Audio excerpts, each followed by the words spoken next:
Yo abrí de 1 Corintios 9:24 y dice: exhortación a asegurar la salvación. ¿No sabéis que los que corren en el estadio, si bien todos corren, uno solo se lleva el premio? Corred pues de tal manera que lo ganéis. Todos los que han de luchar en la palestra guardan en todo una exacta continencia, y no es sino para alcanzar una corona perecedera, al paso que nosotros la esperamos eterna. Así que yo voy corriendo, no como quien corre la aventura, peleo, no como quien tira golpes al aire, sino que castigo mi cuerpo y lo esclaviza. No sea que habiendo predicado a los otros, venga yo a ser reprobado. Porque no debéis de ignorar, hermanos, que nuestros padres estuvieron todos a la sombra de aquella nube, que todos pasaron el mar, y que todos bajo la dirección de Moisés fueron en efecto y en cierto modo bautizados en la nube y en el mar. Que todos comieron el mismo manjar espiritual y todos bebieron la misma bebida espiritual, porque ellos bebían del agua que salía de la misteriosa piedra y los iba siguiendo, la cual piedra era figura de Cristo. Pero a pesar de eso, la mayor parte de ellos desagradaron a Dios y quedaron muertos en el desierto. Palabra de Dios. Pues esta noche es mi turno para testificar, porque sabemos nosotros que nuestra fe está construida en testimonios, y por los testimonios somos hoy quienes somos. Estamos bautizados y pertenecemos a este gran plan de la salvación en Jesucristo nuestro Señor, porque así Él lo ha escogido en el Padre, que es quien nos ha dado semejante regalo tan grande, tan inexplicable, tan misterioso, y algo que nosotros no alcanzamos todavía a concebir en su plenitud.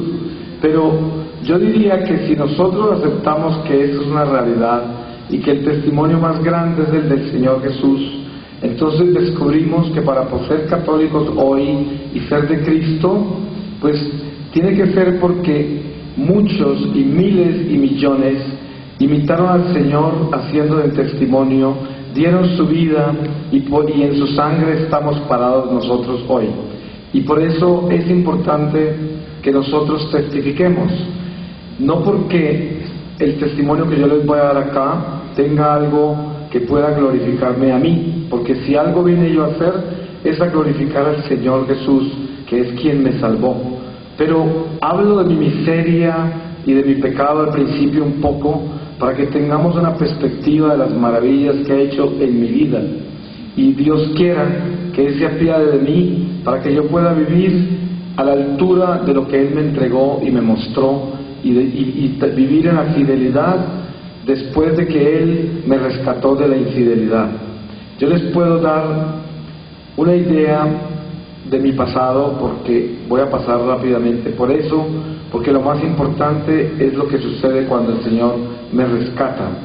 Yo nací en Colombia, en un pueblo pequeño de cultivadores de café, y mi familia son todos tradicionalmente cultivadores de café, y nací en una familia muy numerosa, católica, crecí con todas las tradiciones y las enseñanzas de la Iglesia Católica, y viví una infancia muy feliz.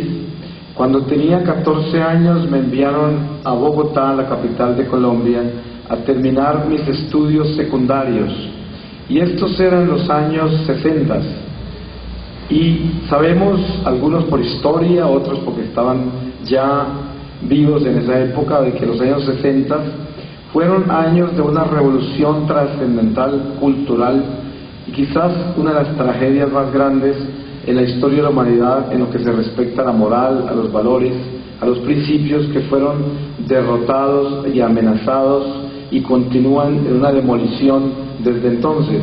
Yo abracé con mucho entusiasmo toda clase de movimientos paganos, tendencias completamente a la oscuridad, a la magia, a la superstición, al espiritismo, a la astrología, a todas las culturas y religiones de Oriente, me separé completamente de Dios, dejé la iglesia, dejé de pensar que Jesús era Dios y es más, perseguía la iglesia.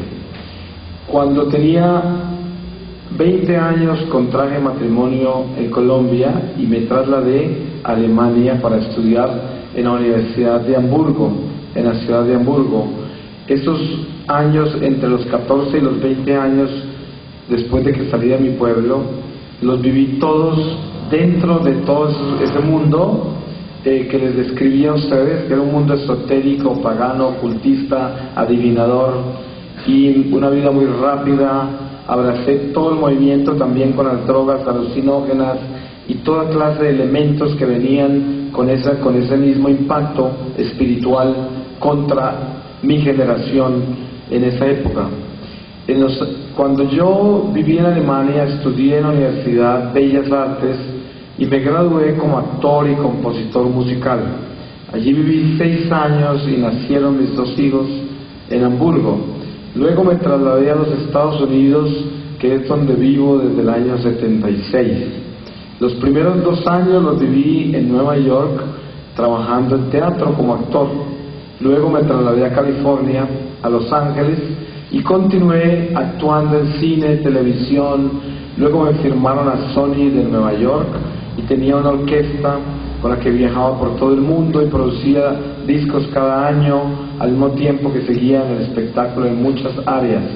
Toda mi vida, desde que salí de mi pueblo a los 14 años hasta el año 97, esos son 33 años, la viví centrada en un mundo completamente materialista, dibujado espiritualmente en filosofías y adivinación y superstición y magia, como les dije, pero el mayor objetivo de mi vida siempre fue el mundo.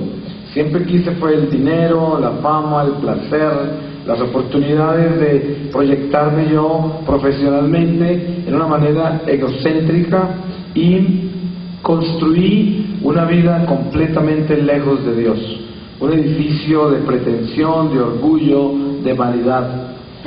Les puedo dar una idea de cómo estaba yo de mal, que mi casa en California estaba decorada con una superstición muy antigua japonesa que se llama Feng Shui, que es adoración a cristales y fuerzas cósmicas del universo. A la entrada de la casa tenía un cristal mirando un espejo y cristales por toda la casa, fuentes de agua. Los muebles estaban alineados para que unos miraran al norte, los otros al sur, y supuestamente así canalizaba todas las fuerzas cósmicas y las energías del universo para que tuviera abundancia, prosperidad y todo lo positivo llegara a mi vida. Así de torpe me había convertido yo, y encima de eso gastaba fortunas en estas cosas. Así de que no tenía límite el estado de ceguera espiritual en que había terminado, pero yo me creía el sabio de la familia, porque es el primer ingrediente de los aceites del infierno, que nos elevan el orgullo a un nivel tal y la pretensión, que nos endurece el corazón y terminamos convencidos que somos sabios y todos los demás están retardados.